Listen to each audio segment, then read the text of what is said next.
Hello friends, welcome back to our channel horror insights Telugu.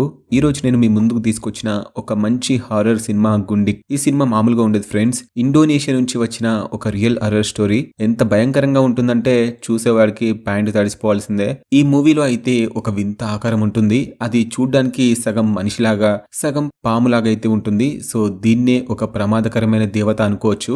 ఈమె బంగారం అయితే తీసుకుంటుంది, దానికి బదులుగా మనం అడిగింది అయితే ఇస్తుంది. కానీ ఇవ్వడమే కాదు, తను చాలా డేంజరస్ కూడా, శాపగ్రస్తమైనది. తను ఉంటున్న బంగ్లా ఒక నరకంలాగా ఉంటుంది. అలాగే పిలువని అతిథిగా వెళ్తే ప్రాణాలతో తిరిగి రావడం almost impossible. So friends, story వినే ముందు మీరు కనుక మన ఛానల్ ని ఇంకా సబ్స్క్రైబ్ చేసుకోలేదా వెంటనే చేసుకోండి. ఇలాంటి మరిన్ని మూవీస్ ని తీసుకొని వస్తా కదా, అలాగే హైప్ ఇవ్వండి గట్టిగా. సో లేట్ చేయకుండా స్టోరీలోకి దూకేద్దాం పదండి. ఈ కథ స్టార్ట్ అవ్వగానే స్క్రీన్ మీద ఒక టెక్స్ట్ అయితే పడుతుంది. అందులో ఏం రాసి ఉంటుందంటే, ప్రతి దేశపు రాజుకి ఒక మిస్ట్రెస్ ఉండేది, దాన్నే గుండిక్ అంటారు. ఆమె ఈ లోకం మనిషి కాదు ఫ్రెండ్స్, వేరే లోకం నుంచి, వేరే డైమెన్షన్ నుంచి వచ్చిన ఒక శక్తి. అసలు గుండిక్ అనే పదానికి లిటరల్ మీనింగ్ ఏంటంటే మిస్ట్రెస్ లేదా ప్రాస్టిట్యూట్ అని అర్థం. కానీ ఈ సినిమాలో గుండిక్ అంటే ఒక సూపర్ న్యాచురల్ ఎంటిటీ, అంటే దయ్యం. ఈమె రాజులకి పవర్స్ ఇస్తుంది, పాలిటిక్స్ లో హెల్ప్ చేస్తుంది. మన సినిమా ప్రకారం ఈమె దక్షిణ సముద్ర తీరం నుంచి వచ్చిన ఒక లెజెండరీ గుండిక్ అన్నమాట. ఇప్పటికీ చాలా మంది హై ర్యాంక్ మిలిటరీ ఆఫీసర్ దగ్గర, బాగా డబ్బున్న వాళ్ళ దగ్గర ఈ గుండిక్స్ ఉన్నాయని చాలా నమ్ముతారు. సీన్ కట్ చేస్తే 1998 సముద్ర తీరానికి సీన్ అయితే షిఫ్ట్ అవుతుంది. అక్కడ ఒక పెద్ద బంగ్లాలోకి ఒక high rank army officer colonel వస్తాడు. ఈ బంగ్లా సమీర్ అనే వాడిది. వీడొక బ్రోకర్ గాడు, అంటే మనుషులని ఆ దయ్యం దగ్గరికి తీసుకెళ్లే మధ్యవర్తి అన్నమాట. కానీ వీడు చేసే పని ఎంత నీచంగా ఉంటుందంటే అది ముందు ముందు మీకు తెలుస్తుందిలేండి. ఆ ఆఫీసర్ వచ్చేటప్పుడు తనతో పాటు 3 వస్తువులు తీసుకొని వస్తాడు. ఒకటేమో చిన్న స్మాల్ బాక్స్, ఇంకొకటి మనిషి పట్టేంత సైజు ఉన్న ఒక పెద్ద చెక్క పెట్టే, అలాగే పెట్రోల్ తీసుకుని వస్తాడు. వాడు సమీర్ దగ్గర కూర్చొని మాట్లాడుతూ ఆ చిన్న బాక్స్ ని తెరుస్తాడు.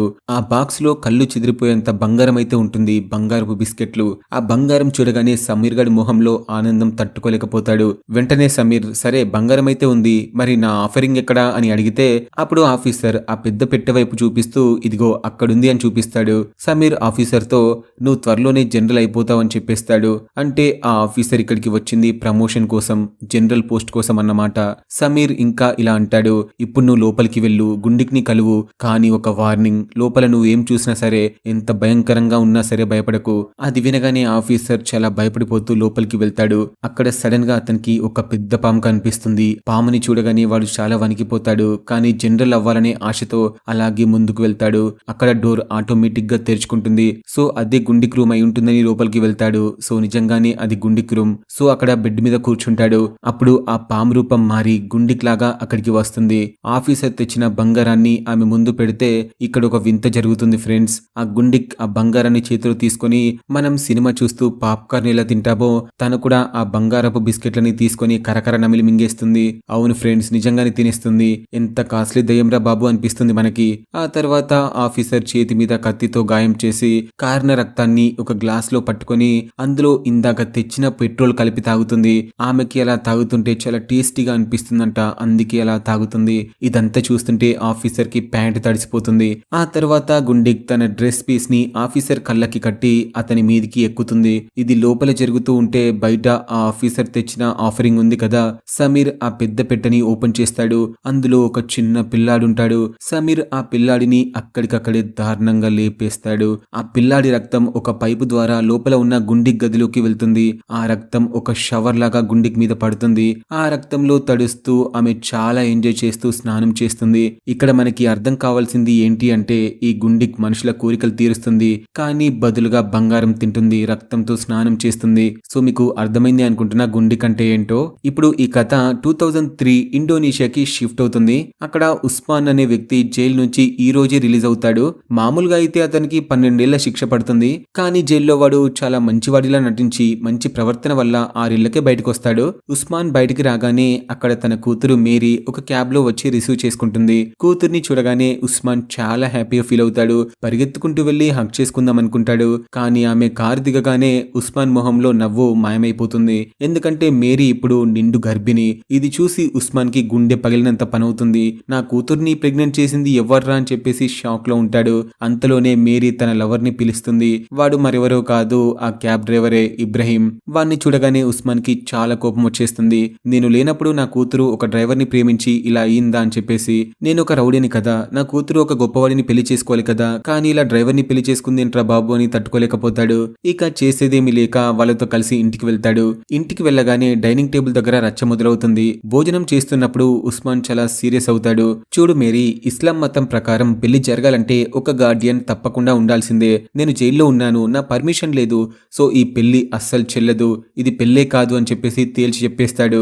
మేరీ మాట్లాడుతూ ఆ టైంలో అమ్మగారి తరపున బంధువులు రేజా అంకుల్ ఉన్నారు కదా అని చెప్తుంది. ఇబ్రహీం చాలా భయపడిపోతూ ఉస్మాన్ ని డాడ్ అని పిలవబోతే ఉస్మాన్ సీరియస్ గా నోర్మీరా, నన్ను డాడ్ అని పిలిచే అర్హత నీకు లేదు, నేను నిన్ను అల్లుడుగా ఒప్పుకోనని వార్నింగ్ ఇస్తాడు. ఇక్కడ ఒక చిన్న ఫ్లాష్ బ్యాక్ అయితే చూపిస్తారు. ఉస్మాన్ కి ఎందుకంత బాధ అంటే గతంలో తన భార్యని చాలా మంది రౌడీస్ ఏడిపిస్తారు, లైక్ రేప్ కూడా చేసేస్తారు కావచ్చు. ఆ కోపంలో ఉస్మాన్ వాళ్ళందరినీ లేపేసి జైలుకి వెళ్తాడు. తల్లి లేని పిల్ల అని చెప్పేసి మేరీని అపురూపంగా చూసుకోవాలనుకున్నాడు, కానీ అలా తప్పు చేయడంతో జైలుకి వెళ్లాల్సి వస్తుంది. దాని తర్వాత ఏమైందో మనకి తెలుసు. ఇక మరుసటి రోజు ఉస్మాన్, మేరీ, ఇబ్రహీం మళ్ళీ భోజనానికి కూర్చుంటారు. అప్పుడే ఇబ్రహీం కి వాళ్ళమ్మ నుంచి ఫోన్ వస్తుంది. ఒరే నాన్న ఇబ్రహీం, మీ నాన్నగారికి చాలా సీరియస్ గా ఉందిరా, వెంటనే రారా అని చెప్తుంది. ఇబ్రహీం వెంటనే హాస్పిటల్ కి పరిగెడతాడు. ఇబ్రహీం వెళ్ళాక ఉస్మాన్ మేరీని అడుగుతూ అసలు వాళ్ళ నాన్నగారు ఏం చేస్తుంటారమ్మా అని అడిగితే అప్పుడు మేరీ ఆయన కూడా మీలాంటి వారే నాన్న, క్రిమినల్, ఒక దొంగ అని చెప్తుంది. ఇక్కడ ఉస్మాన్ కి అర్థమవుతుంది ఇబ్రహీం కూడా ఒక దొంగల ఫ్యామిలీ నుంచి వచ్చాడని. ఇటువైపు హాస్పిటల్లో సీన్ చూస్తే డాక్టర్లు తల్లు పట్టుకొని కూర్చుంటారు.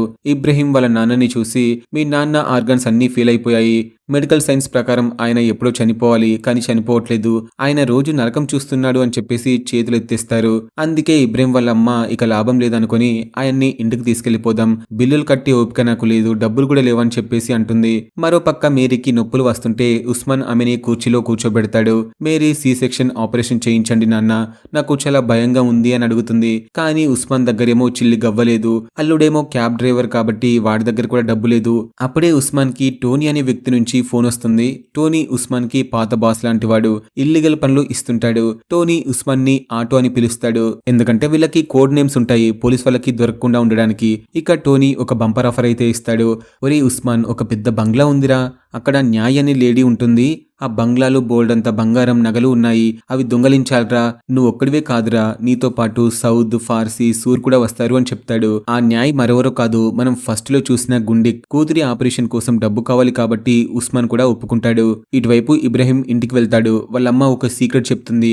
ఒరే నాన్న, మీ నాన్న మామూలు మనిషి కాదు, ఆయన ప్రాణం పోవట్లేదు, ఎందుకంటే ఆయన ఒక వస్తువుని తన వారసత్వాన్ని ఇంకెవరికైనా ఇస్తే తప్ప ఆయన చావడు. అది వినగానే ఇబ్రహీం ఆ పాత సామాన్ల గదిలో ఆ వస్తువు కోసం వెతుకుతూ ఉంటే అతనికి సడన్ గా ఒక నీడ కనిపిస్తుంది. ఫైనల్ గా అతనికి ఒక పెట్టె అయితే దొరుకుతుంది. అది పట్టుకోగానే ఒక పోచాంగ్, తెలుసు కదా పోచాంగ్ అంటే శవానికి తెల్ల బట్టలు చుట్టే ఒక దయ్యం అన్నమాట. సో అది కనిపిస్తుంది. ఆ తర్వాత అక్కడ ఒక బాక్స్ అయితే ప్రత్యక్షమవుతుంది. అందులో ఒక పవిత్రమైన పుస్తకం ఉంటుంది. ఇబ్రహీం వాళ్ళ నాన్న ఒక షేమన్ అన్నమాట, అంటే మాంత్రికుడు. ఇబ్రహీం ఆ పుస్తకాన్ని తీసుకోగానే వాళ్ళ నాన్న అక్కడ హాస్పిటల్లో హమ్మయ్య అని చెప్పేసి ప్రశాంతంగా పైకి పోతాడు. ఇక ఉస్మాన్ ఏమో తన టీం ని కలవడానికి వెళ్తాడు. ఫస్ట్ సౌద్ దగ్గరికి వెళ్తాడు. సౌద్ అప్పుడే తన భార్యతో గొడవ పడుతూ ఉంటాడు. వాడేమో చూడడానికి మంచి బాడీ బిల్డర్ లాగా ఉంటాడు. ఉస్మాన్ ని చూడగానే చాలా హ్యాపీగా ఫీల్ అవుతాడు. పని ఉందిరా అని చెప్పేసి అనగానే వచ్చేస్తాడు. తర్వాత వాళ్ళు ఫార్సీ ఇంటికి వెళ్తారు. ఫార్సీ అసలు పేరు రేజా. రేజాని అప్పుడే కొంతమంది అప్పుల వాళ్ళు కొడుతుంటారు పాపం. ఉస్మాన్ సౌద్ వెళ్లి రేజాని కాపాడతారు. రేజా అంటాడు, ఆ బంగ్లా దయ్యాల కొంప అని విన్నాను కదరా, మనకి సేఫ్టీ కావాలి, సూర్ని పిలుద్దాం, వాడు షెమన్ కదా, సో దయ్యాల్ని ఈజీగా డీల్ చేస్తాడని చెప్తాడు. సరే అని చెప్పేసి వాళ్ళు సూర్యింటికి వెళ్తారు. కానీ అక్కడికి వెళ్లేసరికి ట్విస్ట్ ఏంటంటే పాపం సూర్యగాడు అప్పటికే చనిపోయాడు కదా, ఆ సూర్ ఎవరో కాదు, మన ఇబ్రహీం వాళ్ళ నాన్నే. ఈ విషయం ఉస్మాన్ కి అప్పుడే తెలుస్తుంది. ఉస్మాన్ ఇబ్రహీం ని అడుగుతూ నువ్వు నా కూతుర్ని ఎందుకు పెళ్లి చేసుకున్నావు, నా డబ్బు కోసమా అని అంటే ఇబ్రహీం అంటాడు, లేదు మామయ్య, మా నాన్నగారు చెప్పారు మీ ఫ్రెండ్స్ ఫ్యామిలీని కనిపెట్టుకుని ఉండమని, అందుకే మేరీకి దగ్గరయ్యాను, కానీ నిజంగానే ప్రేమించాను మామయ్య. ఇబ్రహీంకి ఉస్మాన్ దొంగ అని ముందే తెలుసు, ఎందుకంటే వాళ్ళ నాన్న కూడా ఒక దొంగే కదా, అందుకే అలా తెలిసిపోతుంది. ఇది వినగానే ఉస్మాన్ కి ఇబ్రహీం మీద కొంచెం నమ్మకం కుదురుతుంది. ఇక మ్యాటర్లోకి వస్తే ఇప్పుడు సూర్ లేడు కాబట్టి డ్రైవర్ గా ఇబ్రహీం ని తీసుకెళ్దామని ఫిక్స్ అవుతారు. దొంగతనం చేసే రాత్రి ఇబ్రహీం మేరీకి నైట్ షిఫ్ట్ ఉందమ్మా, నేను ఈ రోజు రాలేను అని చెప్పేసి వెళ్తాడు. అందరూ క్యాబ్ లో వెళ్తారు. ఉస్మాన్ ఏమో ప్లాన్ చెప్తాడు, నేను సౌద్ రేజా లోపలికి వెళ్తాం, ఇబ్రహీం నువ్వు బయటే ఉండు, నీకు మాంత్రికుడు పవర్స్ ఉన్నాయి కదా, ఏదైనా ప్రమాదం అనిపిస్తే 3 సార్లు హారన్ కొట్టి సిగ్నల్ ఇవ్వు అని చెప్తాడు. ఇక ముగ్గురు బంగ్లా లోపలికి వెళ్తారు. ఇబ్రహీం బయట కారులో ఉంటాడు. సడన్ గా ఇబ్రహీం కి దూరం నుంచి ఒక లేడీ నాట్యం చేస్తున్నట్టు కనిపిస్తుంది. తర్వాత ఒక ముసలావిడ వాడి వెనకాలే వచ్చి పీక పిసికినట్టు అనిపిస్తుంది. అది చూసి ఇబ్రహీం భయపడి కారులో నుంచి బయటకు వస్తాడు. లోపల సౌద్ ఒక గదిలోకి వెళ్తే అక్కడ ఒక చిన్న పిల్ల గొలుసులతో బంధించబడి ఉంటుంది. బహుశా బలివ్వడానికి తెచ్చారేమో. సౌద్ ఆ పిల్లని కాపాడబోతుంటే వెనకాల నుంచి సమీర్ వస్తాడు. వాడు సౌద్ ని మాటలో పెట్టి అటాక్ చేస్తాడు. బయట ఇబ్రహీం లోపల శబ్దాలు విని లోపలికి వెళ్దామనుకుంటాడు. నేను అర్జెంట్ గా మామయ్యని కాపాడుకోవాలి అని. కానీ బంగ్లా బయట ఒక పైపు మీద ఏదో గుర్తుంటుంది. దాన్ని టచ్ చేయగానే ఇబ్రహీం చెయ్యి కాలిపోతుంది. అంటే అక్కడ ఒక రక్షణ కవచం ఉంది. సో మాంత్రికులు లోపలికి వెళ్లలేరు. ఇబ్రహీం దగ్గర ఉన్న తాయెత్తు పగిలిపోతుంది. వెంటనే భూమిలో నుంచి బోల్డన్ని పోచంగ్లు దయ్యాలు వచ్చి వాడిని చుట్టుముడతాయి. ఇబ్రహీం భయపడతాడు. కానీ తన నాన్న పుస్తకంలో నుంచి మంత్రం చదివి వాటిని మాయం చేస్తాడు.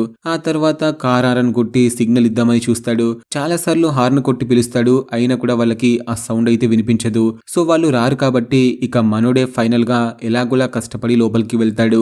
లోపల రేజా ఒక గదిలో ఉంటాడు. వాడి దగ్గరికి ఒక బంతి దొర్లుకుంటూ వస్తుంది. కింద చూస్తే ఏమీ ఉండదు. కానీ పైన సీలింగ్ వైపు చూస్తే ఫస్ట్ లో చనిపోయిన ఆ పిల్లాడి ఆత్మ కనిపిస్తుంది. రేజా భయపడి హాల్లోకి వస్తాడు. అక్కడ గోడ మీద ఆర్మీ ఆఫీసర్స్ ఫొటోస్ కనిపిస్తాయి. రేజా భుజం మీద ఒక దయ్యం కూడా కూర్చున్నట్టు అనిపిస్తుంది. ఇబ్రహీం వచ్చి ఆ దయ్యాన్ని చాలా కొట్టి తరిమేస్తాడు. ఇంకో పక్క సౌద్ ఆ సమీర్ ని పట్టుకుని ఉస్మాన్ దగ్గరికి లాక్కొస్తాడు. వీడొక పీడోఫైల్, ఆ పిల్లని బంధించి ఏదో చేయబోయాడు అని చెప్పేసి అందరికీ చెప్తాడు. అందరు కలిసి సమీర్ ని బంగారం ఎక్కడ ఉంది, ఆ మిస్ట్రెస్ ఎక్కడ ఉంది అని అడుగుతారు. సమీర్ ఏమో నవ్వుతూ మీరు రాంగ్ టైంలో వచ్చారా ఇక్కడికి, గుండికేమో ఇప్పుడు నిద్రపోతుంది, ఇంకా కొన్ని రోజులు నిద్రపోవాలి, ఇప్పుడే లేపితే అందరూ చేస్తారా అని చెప్పేస్తాడు. మనోళ్ళేమో వినరు కదా.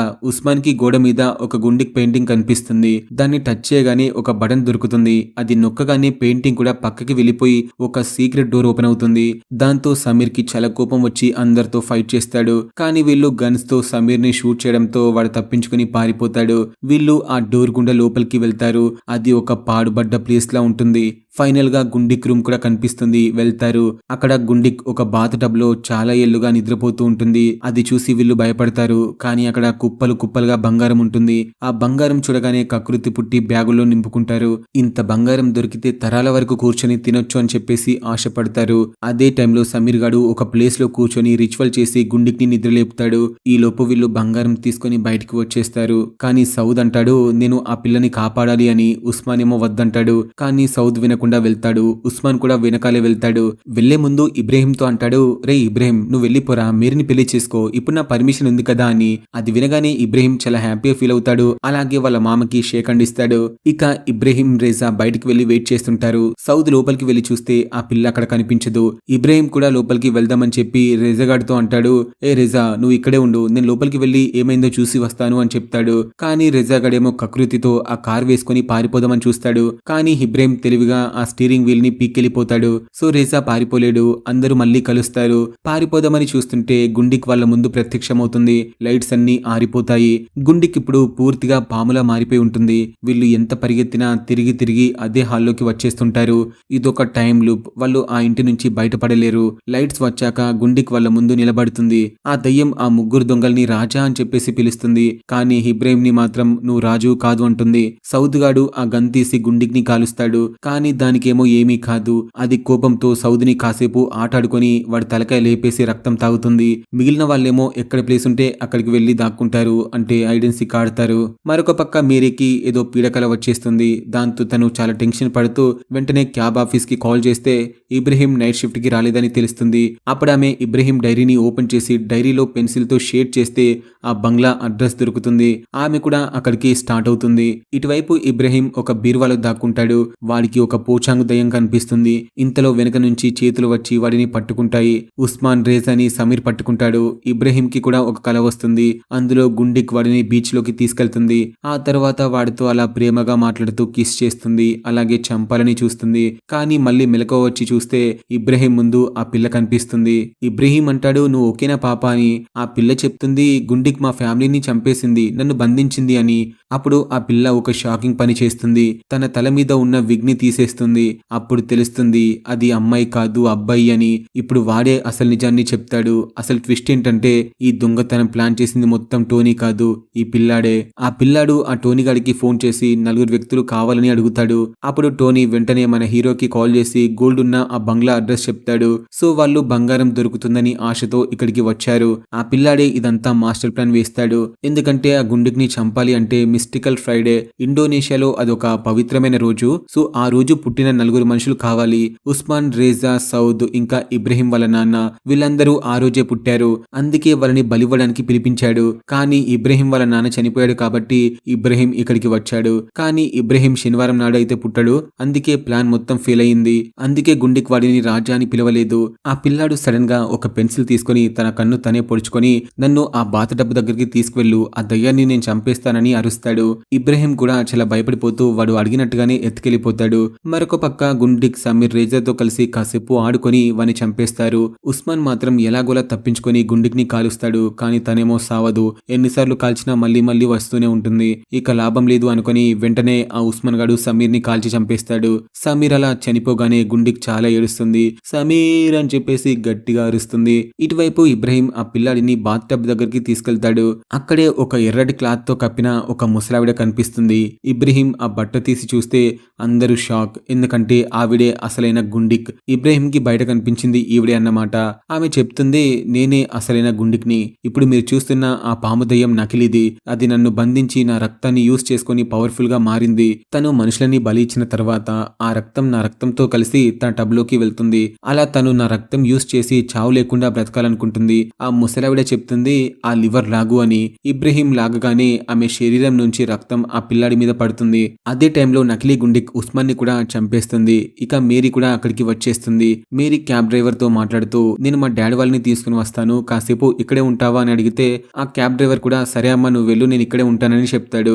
అప్పుడే ఆ క్యాబ్ డ్రైవర్ కి ఒక దయ్యం కనిపిస్తుంది. దాంతో వాడు ఇచ్చిన మాట తప్పేసి దయ్యాన్ని చూసి పారిపోతాడు. ఇక్కడ ముసలి గుండిక్ ఇబ్రహీం ని కూడా తోసేస్తుంది. వాడి రక్తం కూడా టబ్ లో పడుతుంది. దాంతో ఆ పిల్లాడు ఒక రాక్షసుడిలాగా మారిపోతాడు. వాడికి ఒకే కన్ను ఉంటుంది. ఎందుకంటే ఇందాక ఇంకో కన్ను పొడుచుకుంటాడు కాబట్టి. వాడు ఆ నకిలీ గుండిక్ దగ్గరికి వెళ్తాడు. ఆ నకిలీ గుండిక్ వాడిని చూసి అయ్యయ్యో నా బిడ్డ అని చెప్పేసి దగ్గరికి తీసుకొని చాలా హ్యాపీగా ఫీల్ అవుతూ ఒరేయ్ ఇంత అందంగా ఉన్నావేంట్రా బాబు అని చెప్పి హక్ చేసుకుందాం అనుకుంటుంది. కానీ ఆ రాక్షసుడు ఆమె గొంతు పట్టుకొని చంపుదాం అనుకుంటాడు. కానీ తనేమో ఒరేయ్ నేనే కదరా నిన్ను పెంచి పెద్ద చేసింది, నన్ను చంపేస్తావా అని చెప్పేసి అరుస్తుంది. కానీ వాడేమో తన్ని పిసికి చంపేసి తన దగ్గర ఉన్న పవర్ మొత్తం లాగేసుకుంటాడు. అక్కడే రాక్షసుడికి మేరీ కూడా కనిపిస్తుంది. వెంటనే తన్ని చంపేసి బేబీని బయటకు తీసి నమిలి మింగేద్దాం అనుకుంటాడు. కానీ తను వాణ్ణి చూసి భయపడుతుంది. వెంటనే ఆ రాక్షసుడు చనిపోయిన ఉస్మాన్ ని పోసే చేసి లేపుతాడు. సో ఇబ్రహీం, మేరీ పారిపోతూ ఉంటే ఆ ఉస్మాన్ గాడు అడ్డు వస్తాడు. వాడేమో ఇప్పుడు సగం జాంబీలాగా మారిపోయి ఉంటాడు. మేరీ నిజంగానే వాళ్ళ నాన్న అనుకుని పరిగెత్తుకుంటూ వెళ్లి గట్టిగా హక్ చేసుకుంటుంది. కానీ ఇబ్రహీం ఏమో ఆల్రెడీ చెప్పి చూస్తాడు, ఒసే వాడు నీ నాన్న కాదే, వాడు ఆల్రెడీ చచ్చిపోయాడు, వాడు ఒక జాంబీ అని. కానీ తనేమో వినదు కదా, వెళ్లి ఇంకా గట్టిగా హక్ చేసుకుంటుంది. ఇక ఉస్మాన్ గాడు ఆమె గొంతు పట్టుకుని చంపాలనుకుంటాడు. ఇబ్రహీం చాలా సార్లు కాపాడడానికి ట్రై చేస్తాడు. కానీ ఉస్మాన్ ప్రతిసారి వాడిని కొడుతూనే ఉంటాడు. ఇక మేరీకి చాలా బాధేసి తను చనిపోతున్న టైంలో నాన్న నేను నీ కూతుర్ని అని చెప్పేసి ఏడుస్తుంది. చివరి నిమిషంలో ఉస్మాన్ కి లైట్ గా స్పృహ వచ్చి వాళ్ళని వదిలేస్తాడు. ఎంతైనా జాంబీ అయినా కూడా ఎంతో కొంత ప్రాణం అయితే ఉండే ఉంటుంది కదా. సో ఆ ప్రాణం బయటికి వచ్చి వాళ్ళిద్దరిని వదిలేస్తాడు. సో ఉస్మాన్ అక్కడే ఇక చనిపోతాడు. ఇక పెయిన్ స్టార్ట్ అవుతాయి. తన బేబీ డెలివరీకి దగ్గరగా ఉంటుంది. ఇబ్రహీం కి ఏం చేయాలో అర్థం కాదు. అందుకే మేరీని ఒక బాత్రూమ్ లోకి తీసుకెళ్తాడు. అక్కడే ఆ బాత్ టబ్ లో మేరీకి డెలివరీ కూడా చేస్తాడు. సో బిడ్డ కూడా పుట్టేస్తుంది. ఇంతలో ఆ రాక్షసుడు తలుపులు బద్దలు కొట్టుకొని వస్తాడు. వాడికి ఆ బిడ్డ కావాలి. ఎందుకంటే ఆ బిడ్డ దైవ స్వరూపమైన బిడ్డ కదా. అందుకే ఆ బిడ్డని తిందామనుకుంటాడు. ఎందుకంటే వాడిని తింటే ఈ ప్రపంచాన్ని జయించొచ్చని ఆ ముసలి గుండికాత్మ చెప్తుంది. తలుపులు బద్దలు కొట్టుకొని రాక్షసుడు కూడా లోపలికి వచ్చేస్తాడు. ఇబ్రహీం చాలాసార్లు అడ్డిపడినా వాడిని విసిరిపడేస్తాడు. ఆ చిన్న బిడ్డని మింగడానికి ఆ పెద్ద నోరు తెరిచి నాలుక చేస్తాడు. ఇక్కడ క్లైమాక్స్ అదిరిపోయే రేంజ్ లో ఉంటుంది మావా. ఆ రాక్షసుడు ఆ బిడ్డని నమిలి మింగేయకుండా జస్ట్ నోట్లో పెట్టేసుకుంటాడు. కానీ ఆ బిడ్డ చాలా పవిత్రమైనది కదా, సో ఆ బిడ్డ పవిత్రమైనది కాబట్టి ఆ రాక్షసుడి శరీరం లోపల నుంచి మంటలు పుడతాయి, వాడి పాపాలే వాడిని కాల్చి పడేస్తాయి. వాడు తట్టుకోలేక అరిచి గిలగిలా కొట్టుకుంటాడు. చివరికి ఆ పవిత్రమైన శక్తికి ఆ రాక్షసుడు ముక్కలు ముక్కలుగా పేలిపోతాడు, ధ్వంసమైపోతాడు. ఇబ్రహీం, మేరీ తన బిడ్డ సేఫ్ గా బయటపడతారు. ఉస్మాన్ కూడా అక్కడే చనిపోతాడు కదా, కానీ చనిపోయే ముందు తన కూతుర్ని మనవడిని కాపాడుకున్నందుకు చాలా హ్యాపీగా ఫీల్ అవుతాడు. ఇక ఎండింగ్ పోస్ట్ క్రెడిట్ సీన్ లో బయట టోనీ వస్తాడు బంగారం కోసం. లోపల ఆ ముసలి గుండిక్ అదే న్యాయి ఇప్పుడు అందరి రక్తం తాగి యవ్వనంగా అద్భుతమైన అందగత్తిలా మారిపోతుంది. టోనీ ఆమెని చూసి ఫ్లాట్ అవుతాడు. ఆమె వాడిని చూసి చాలా హ్యాపీగా ఫీల్ అవుతూ ఒక చిరునవ్వు నవ్వి చంపేస్తుంది. అంటే పాత దయ్యం పోయి కొత్త దయ్యం వచ్చింది, ఆ బంగ్లా కథ మళ్ళీ మొదటికి వచ్చేసింది. ఇక ఆ దారిలో ఎవరు వెళ్ళినా మళ్ళీ నమిలి మింగేస్తుంది. చివరగా ఒక మాట ఫ్రెండ్స్, ఈ గుండిక్ క్యారెక్టర్ ని ఎలిజబెత్ బాత్ అనే 16వ శతాబ్దపు రాణి నుంచి ఇన్స్పైర్ అయ్యారంట. ఆమె యవ్వనం కోసం వందల మంది అమ్మాయిల్ని చంపి వాళ్ళ రక్తంతో స్నానం చేసేది. ఇది రియల్ ఫ్రెండ్స్, చాలా మందికి తెలుసు. అందుకే ఆమెని బ్లడ్ కౌంటర్ అంటారంట. ఈ ముసలి గుండి కొడుకే ఈ ప్లాన్ అంతా వేశాడు ఆమె తల్లిని కాపాడడానికి. సమీర్ గాడే ఈ నకిలీ గుండిక్ ని తెచ్చి ఉంటాడు సుఖం కోసం, డబ్బు కోసం. అందుకే వాడు చచ్చిపోతే ఏడ్చి వచ్చింది. సో ఫ్రెండ్స్, ఇది గుండిక్ సినిమా ఫుల్ స్టోరీ. ఇప్పుడు పర్ఫెక్ట్ గా ప్రతి పాయింట్ మీకు అర్థమైందని అనుకుంటున్నా. సో వీడియో నచ్చితే లైక్ చేయండి. మరిన్ని హారర్ మూవీస్ కోసం ఇప్పుడే మన హారర్ ఇన్సైట్స్ ని సబ్స్క్రైబ్ చేసుకోండి. అలాగే మీకు ఇండియన్ మూవీస్ కావాలనుకుంటే మూవీస్ ఇన్సైట్స్ ని సబ్స్క్రైబ్ చేసుకొని చూసేయండి. Thanks for watching.